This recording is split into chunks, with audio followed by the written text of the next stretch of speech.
Muy buen día, señoras y señores. Espero que estén todos muy bien. Hoy día vamos a conversar de un tema que anda dando vuelta hace mucho rato y que recientemente tuvimos algunas novedades.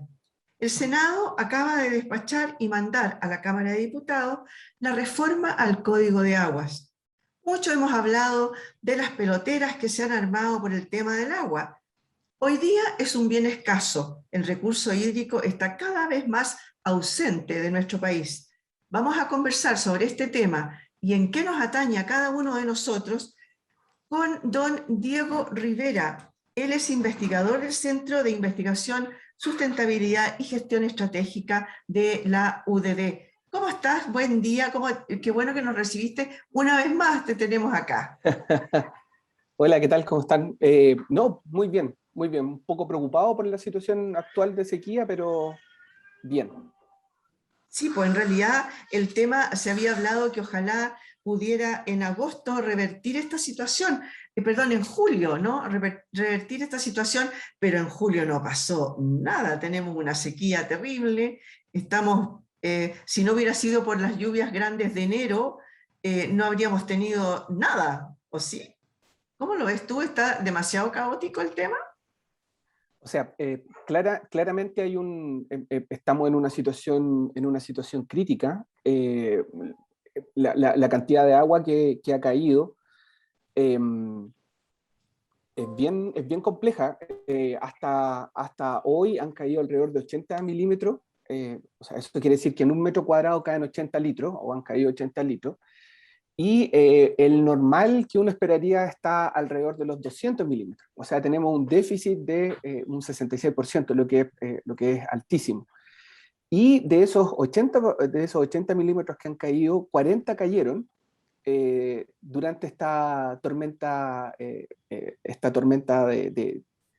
enero. Eso implica al final del día de que estamos en uno de los 3 inviernos más secos de los últimos 110 años. Y no solamente en términos de cuánta precipitación líquida ha caído, sino que también la cobertura de nieve que tenemos en este momento es bajísima, y eso vendría a poner en riesgo, creo yo, no solamente el abastecimiento para los sectores productivos, sino que también eh, para otros usos. eh, el, el, el Ministerio de Obras Públicas y las autoridades han dicho que tenemos un suministro asegurado por lo menos para el próximo año y el próximo verano, pero todavía nos queda años, ¿no es cierto?, para que esto se siga desarrollando. Oye, la vez pasada que hablábamos de este tema, de este mismo tema, un poco por ahí, hablábamos de que, a ver, nosotros, el recurso hídrico nuestro es básicamente la nieve que se junta en la cordillera. Y de ahí el acopio que se puede hacer de ese recurso hídrico y que se pueda ir dosificando, digamos, para por lo menos asegurar el consumo humano, ¿no? Eh, Porque no hay otra forma. Bueno, a ver, las napas, tengo entendido por lo que aprendí la otra vez contigo, las napas subterráneas van acopiando y luego nosotros los vamos extrayendo. El problema es que ahora ya no están ahí a flor de tierra, sino que están bastantes metros más abajo y por lo tanto cuesta mucho más caro extraer esa agua. Cuéntame qué se está haciendo. Tú sabes, algo nos contaste la otra vez. ¿Qué se está haciendo para que no solamente dependamos de si nieva o no nieva? Lamentablemente no hay mucho que hacer. Eh, Lamentablemente no hay mucho que hacer en que caiga más nieve o caiga más agua. Eso principalmente porque estos son procesos naturales y, ¿no es cierto?, el hombre, aunque ha querido toda la vida tratar de dominar la naturaleza, no ha podido y no se va a poder tampoco. ¿Qué es lo que nos queda entonces? Lo que nos queda es que esa poca agua que vaya cayendo la podamos acopiar de la mejor manera posible, siempre respetando los cursos y los tiempos que tienen los propios ríos. A lo que voy es que tampoco nos podemos apropiar de toda el agua que también le corresponde a los ecosistemas. Ese es un punto, y es un punto que no es un punto menor, y de hecho la reforma del Código de Agua asume de cierta manera este desafío, porque considera, por ejemplo, de que la Dirección General de Agua, de ahora en adelante, debe velar por la preservación de la naturaleza y la protección del medio ambiente. Sí, pero no te Esa me es... adelantes, primero, Ah, ok. no te me adelantes. No te me adelantes. Partamos primero, a ver, el común de las personas no sabe lo que es el Código de Aguas. ¿Me puedes contar muy así, a grosso modo, de qué se trata? Tengo entendido que el que tenemos todavía, digamos, vigente, es el de 1981, ¿puede ser? Sí. ¿No? Y la reforma de ahora sería como la reforma más grande que se estaría haciendo desde esa época, porque se han hecho cosas entre medio. Sí, hay, bueno, lo primero es que códigos de agua o reglamentación sobre el uso del agua hemos tenido desde que somos Chile, desde los tiempos de la capitanía. Ujú. Y esto ha ido mutando a través del tiempo. En los primeros tiempos, por ejemplo, en los tiempos de la independencia, lo que se entregaban eran las que se llamaban las mercedes de agua. Entonces, en ese caso, la merced de agua se entregaba a una determinada persona en función no solamente de la cantidad de terreno que tenía, sino que también de la capacidad que tenía para producir. Ya. Eh, Después, a medida que fue aumentando, ¿no es cierto?, la demanda por el agua, esta regulación se fue perfeccionando y ahí es donde aparece, por ejemplo, de que uno tenía que ir a inscribir la cantidad de agua que necesitaba un permiso, se fue cada vez haciendo, perfeccionando desde el punto de vista administrativo, y así fue hasta alrededor del año 1978 y 79, donde pasaban varias cosas. Lo primero, antes de eso, el derecho al agua o la capacidad que tenía una persona de usar el agua estaba asociada al terreno, estaban unidos. O sea, yo no podía vender tierra sin agua, ni tampoco podía comprar agua si no tenía tierra. En el año 78-79 se empezó a discutir una reforma sustantiva a lo que ya veníamos haciendo por, no sé, 200 años, 300 años. Y en ese caso pasaron varias cosas. Uno es que se dividió la tenencia de la tierra de la tenencia del agua.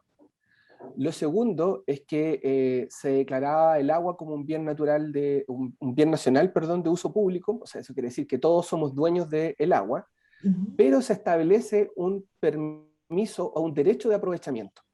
¿Qué significa eso? Que tú o yo, Miriam, tenemos un derecho a usar una determinada cantidad de agua, pero en el espíritu del Código de Agua en 1981, eso no entrega propiedad sobre el agua. Yo no soy dueño del agua, yo soy dueño del derecho de usar esa agua.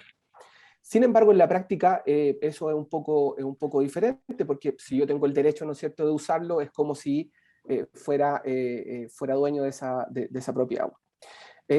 Había un sentido bien interesante en el año 1980, que es cuando se empieza a discutir la ley, eh, y se buscaba, por ejemplo, estamos hablando de 40 años atrás, lo que se buscaba era establecer un mecanismo donde esto no solamente tuviera que ver con aspectos administrativos, sino que además tuviese que ver con aspectos de mercado. O sea, que quienes tuvieran la mejor capacidad de producir esta agua, tuvieran acceso a estos derechos y que eso estuviese lo más reglamentado posible. Entonces, ahí es donde se establecieron estos derechos de aprovechamiento que son gratuitos.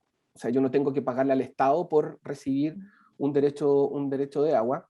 Lo segundo es que eran de duración indefinida, o sea, perpetuos. O sea, se quiere decir que si tú, Miriam, tenías un derecho de agua, me lo puedes vender a mí y yo después lo puedo heredar y así se mantiene la propiedad por siempre.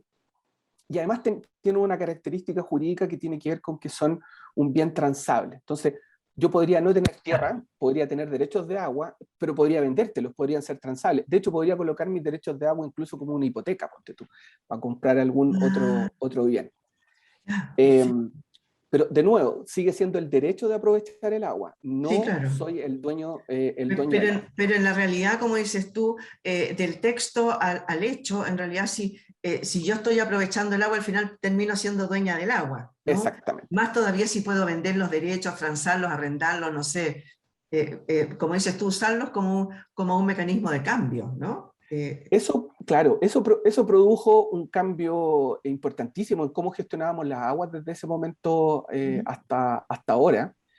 Y uno de los principales problemas que ocurrió con el Código de Agua fueron, a mi parecer, yo no soy experto en esta parte como más legal, pero Ujú. creo que hubieron dos aspectos súper importantes que ocurrieron después. Primero, que eso se abrió a especulación o acaparamiento. O sea, como yo podía pedir de manera gratuita, entonces podía pedir derechos de agua sin mayor problema y constituirlo, aun cuando no tuviera ni siquiera el interés de usarlo. Y segundo, es que se establecieron un par de artículos transitorios en ese código donde no había una obligatoriedad de que los derechos que yo ya tenía, el agua que yo ya estaba usando, la dejara registrada. Se reconocía todo el uso que había antes del año 1980, pero no había una obligación de yo ir al conservador y decir estoy usando tanta agua. Entonces, eso crea una especie de distorsión en lo que se esperaba el funcionamiento del mercado. El año 1994-95, no estoy seguro, se establece una primera discusión para reformar el Código de Agua que venía a atacar principalmente esta cantidad de derechos de agua que estaban entregados a determinados particulares, pero que no estaban siendo usados. Entonces ahí es donde se estableció lo que se llamó la patente de no uso. ¿Ya? Esta es la historia de siempre, ¿no es cierto? Entonces partió el año 95, se discutió por 10 años esa reforma. Y la primera gran reforma fue el año 2005, donde se establece principalmente que quien tiene derechos de agua tiene una obligación de usarlos, y si no los está usando, tiene que pagar. En ese caso no Pero, se a tocaba ver, la propiedad. el hecho de que ya no lo está usando tiene que pagar, pero esa agua igual de alguna manera se pierde, si bien es cierto, se recicla y algún día va a volver, digamos, en la misma agua, pero en ese minuto se puede perder, o el resto sí la puede usar o no la puede usar. Esa es No la puede literal, usar. no Ese la es un puede gran usar. problema. Ya. No la puede usar, porque si en un río van transitando 100 de Ujú, cualquier cosa, litros por ujú. segundo o lo que sea, Sí, y tú tienes 99 de esos 100 como derechos constituidos, primero solamente le queda uno al ambiente, y eso es muy, muy poco. Y los otros 99, cada uno de los 99 usuarios que puedan estar dentro, que tengan estos derechos, podrían en cualquier momento hacer valer ese derecho y decir, mire, yo voy a ocupar el agua que me corresponde. Entonces, en teoría lo que pasa es que si no la estoy aprovechando, claro, la dejo correr, pero la dejo correr y impido que los que estén más abajo la usen, claro. porque yo tengo esa priorización del uso.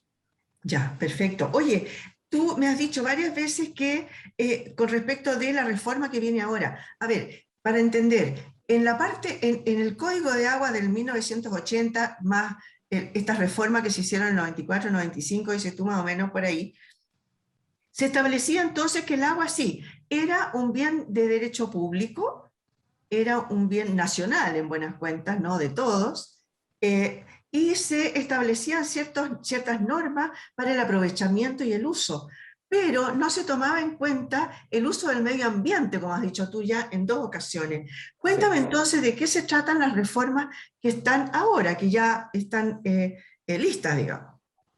O sea, la reforma que se aprobó en el Senado y que va a la Cámara de Diputados, creo yo que avanza bastante en términos ambientales. Siempre van a quedar cosas que resolver.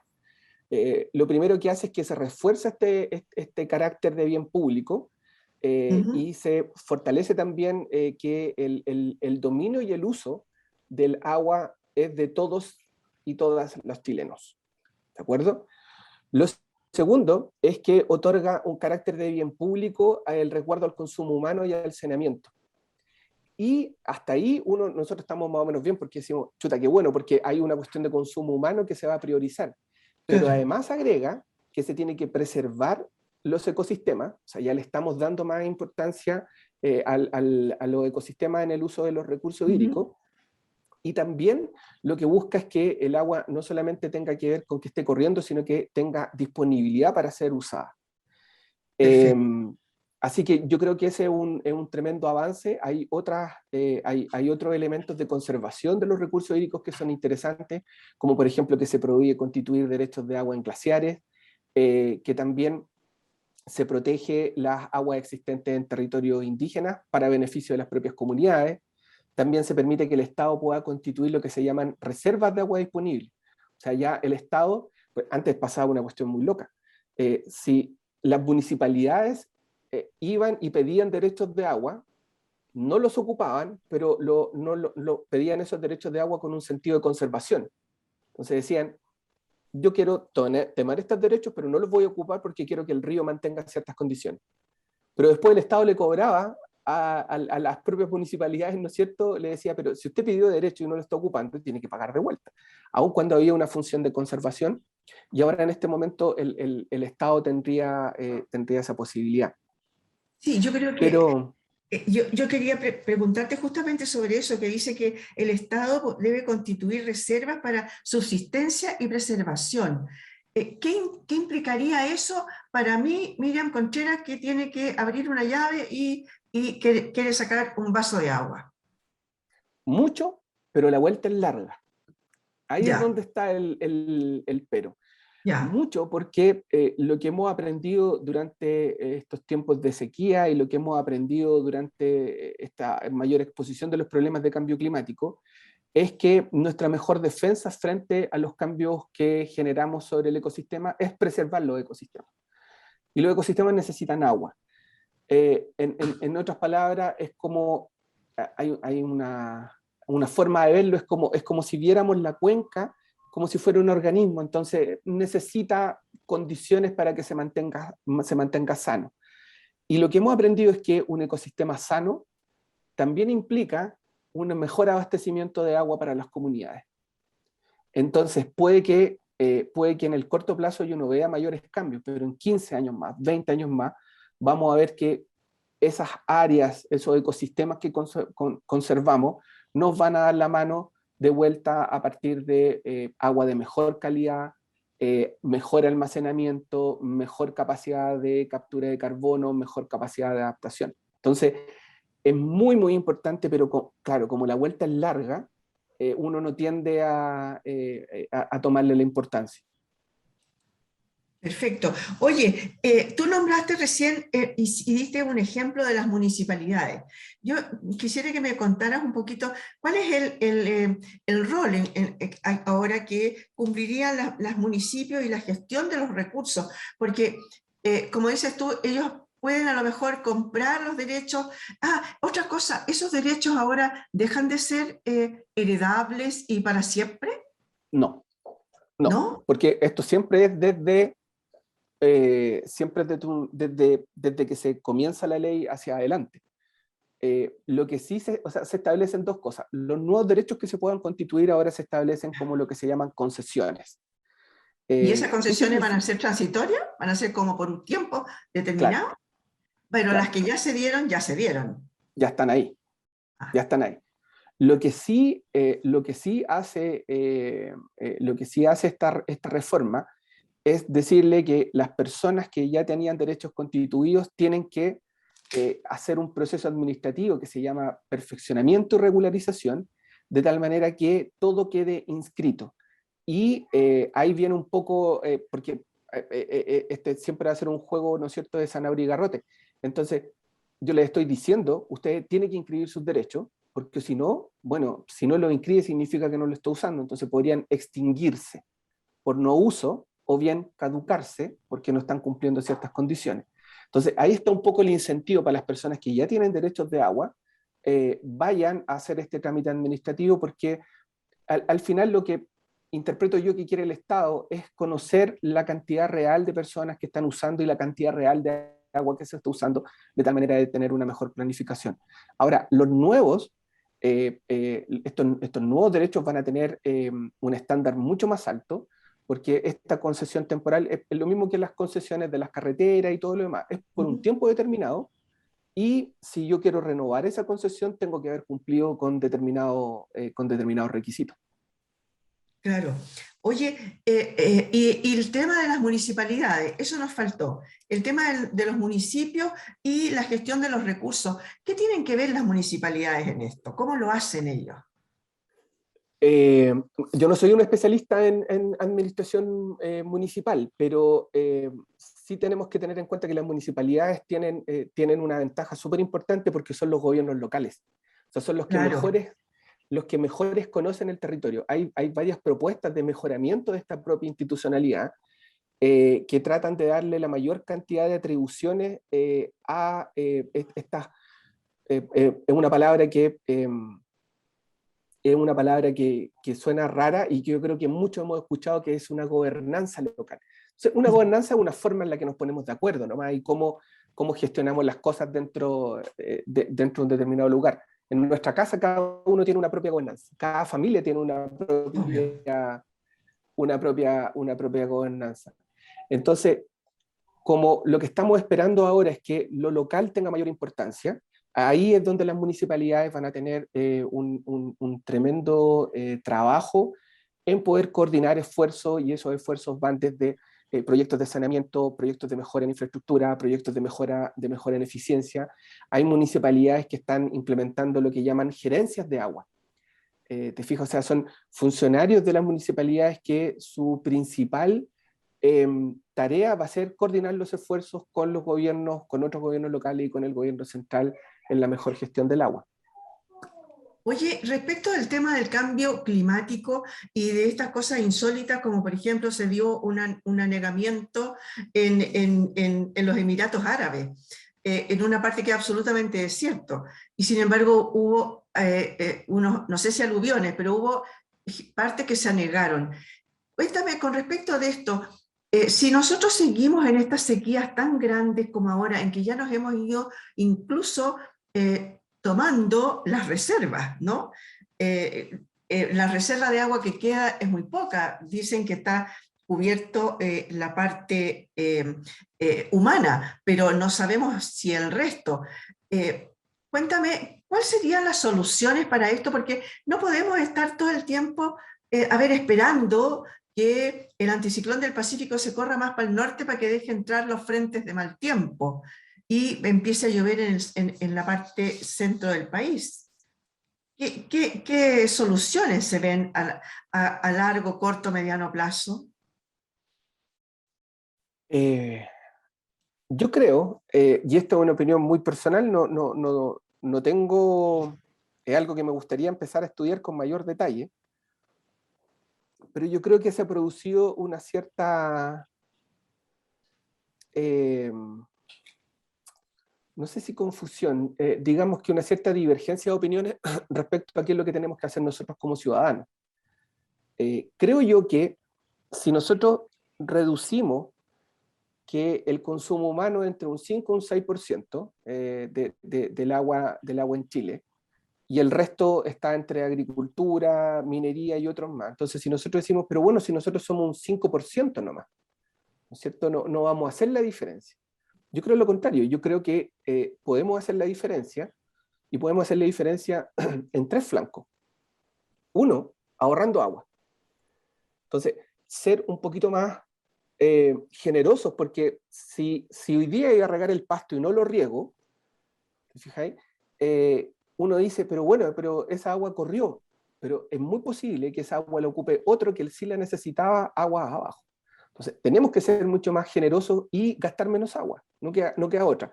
Esa agua puede que se vaya al ecosistema, puede que la ocupen otros lugares, las partes bajas de la cuenca del Maipo, por ejemplo, que dependen mucho de lo que va quedando dentro del río.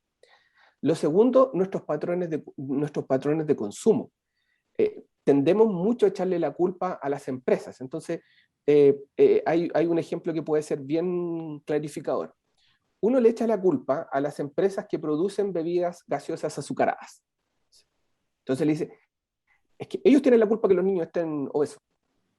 Pero eso es mentira, si el que tiene la culpa es el que compra, ¿no es cierto? Y la empresa está ahí para vender, entonces mientras tenga demanda va a seguir produciendo.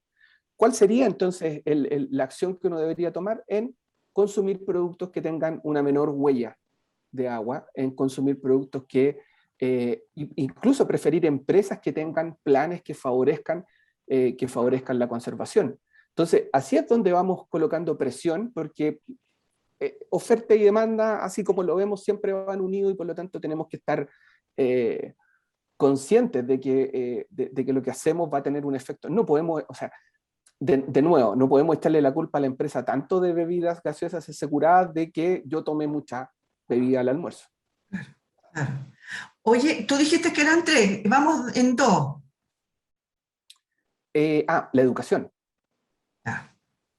La educación, o sea, yo creo que en ese sentido hemos avanzado mucho, pero en el corto plazo yo creo que lo que nos queda es usar el agua de la mejor manera posible. En el mediano plazo tenemos que ya pensar en implementar cosas que suenan como muy sofisticadas, que se llama agua 4.0, industria 4.0, el uso de las tecnologías de información, y a Oye, largo plazo tenemos que movernos rápido.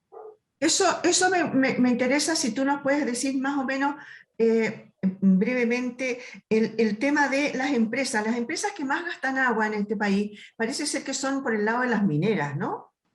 No, Esas, ese es el ¿no? punto. No, no.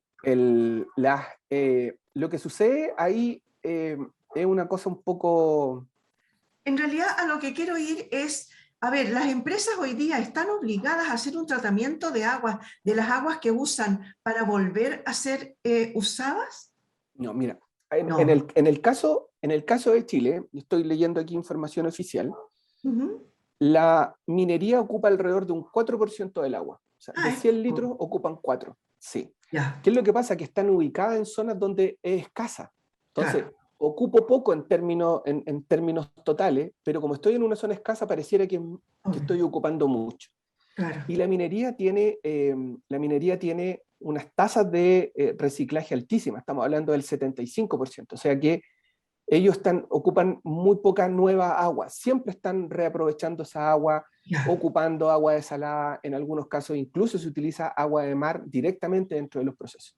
Entonces están Ujú. haciendo el esfuerzo porque, o sea, claramente si estoy en una zona donde hay poca agua, aunque yo ocupe poca, sigue siendo una condición alta.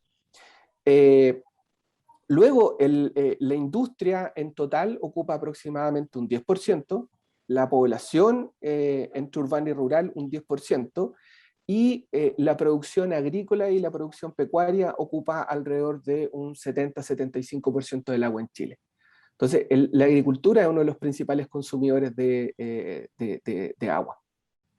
Ya. Pero, Ya. ahí hay un pero que no es menor, porque tú necesitas una cierta cantidad de agua para producir una cierta cantidad de alimentos. O sea, Claro. porque si le echáis menos agua, no produce. Obvio, obvio. ¿Dónde Y no está? solamente, y no solamente una cierta cantidad de agua para una cierta cantidad de alimentos, sino que el hecho de producir los alimentos adecuados en la zona adecuada, ¿no? Sí, o sea, eh, yo creo que en términos porcentuales vamos a seguir ocupando más o menos, la agricultura va a seguir ocupando más o menos la misma cantidad, pero yo creo que la agricultura se va a mover a ser más eficiente y más intensiva. Eso quiere decir que el agua que ocupa la ocupa de mucho mejor manera y yo creo que vamos a llegar a producir una mayor cantidad de alimentos. Y eso nos vuelve nuevamente con nuestras formas de consumo. Eh, Porque fíjate, por ejemplo, ¿cómo podría afectar la sequía? Ya sabemos qué ocurre, pero ¿cómo podría afectar la sequía no solamente los precios de los alimentos, sino la calidad nutricional de los alimentos que consumimos? Yo sospecho que en un par de años más la cantidad de personas con obesidad en Chile va a aumentar producto de la sequía. ¿Por qué? Porque estos alimentos, los alimentos más saludables, muchas veces también consumen más agua. Claro, Entonces me voy a lo que es más fácil, a lo que ya viene procesado y que son claro. los que tienen la menor calidad nutricional. Eh, Nutricional, sí. entonces, de nuevo, es una vuelta súper larga, pero que definitivamente no hacer nada es muy caro. Nos puede costar muy, muy caro. Oye, ya Entonces, sabemos, sí, perdón. no, no, perdona, hago un delay ahí en el... Oye, ya sabemos la problemática, ahora hay que estudiar la solucionática, porque en realidad, a ver cómo vamos a seguir avanzando con este tema, ¿no es cierto? Parece ser que esto se ha ido como atrasando, ¿no? Vamos chuteando la pelota y decimos, a ver si este invierno mejora. No, si parece que a lo mejor el próximo invierno va a mejorar, pero hasta ahora entonces no se toman muchas medidas para ir mejorando el tema, un poco haciendo, no sé, algún tipo de estudio formal en que nos lleve a decir ya, desde ahora en adelante vamos a tener que empezar a hacer y empezar a hacer, no sé qué. Ahí tienen la palabra los investigadores y obviamente los expertos en el tema. Diego Rivera, te quiero dar las gracias porque se nos pasó el tiempo. Muchas gracias por haber estado con nosotros hoy día. No, de nada. O sea, yo solamente quisiera decir de que lo que nos queda es pensar que esta situación se va a mantener por varios años, acostumbrarnos a una condición de menor disponibilidad de agua, acostumbrarnos a usar poca agua, a ser generosos con los ecosistemas y también a cambiar nuestros patrones de consumo. Eso es una de las principales herramientas que tenemos a esta altura, porque la sequía no la podemos revertir, o sea, no podemos manejar la naturaleza, pero sí claramente podemos disminuir los efectos que van ocurriendo en nuestro entorno cercano. Creo también que trabajar dentro de la familia tiene un efecto súper local, pero cuando son muchas familias van a también tener un efecto sobre la forma en las que se produce y en las que se consume. O sea, es un esfuerzo, este es un esfuerzo de la comunidad entera, no es un esfuerzo individual. Exacto, es un esfuerzo colectivo. Muchas gracias, Diego, por haber estado hoy día con nosotros. Nos aclaraste bastante sobre el tema que está tan de moda hoy día, sobre el Código de Aguas, del cual no teníamos idea, muchas cosas de las que hoy día nos comentaste. Muchas gracias. Muchas gracias, Miriam, que esté muy bien.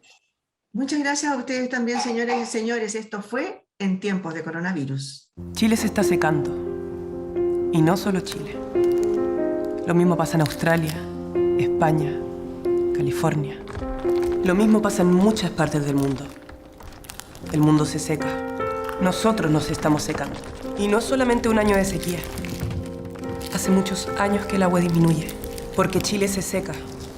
Simplemente no tenemos agua para desperdiciar. Ingresa a cuidemoselagua.cl y superemos juntos esta emergencia. Ministerio de Obras Públicas, Gobierno de Chile.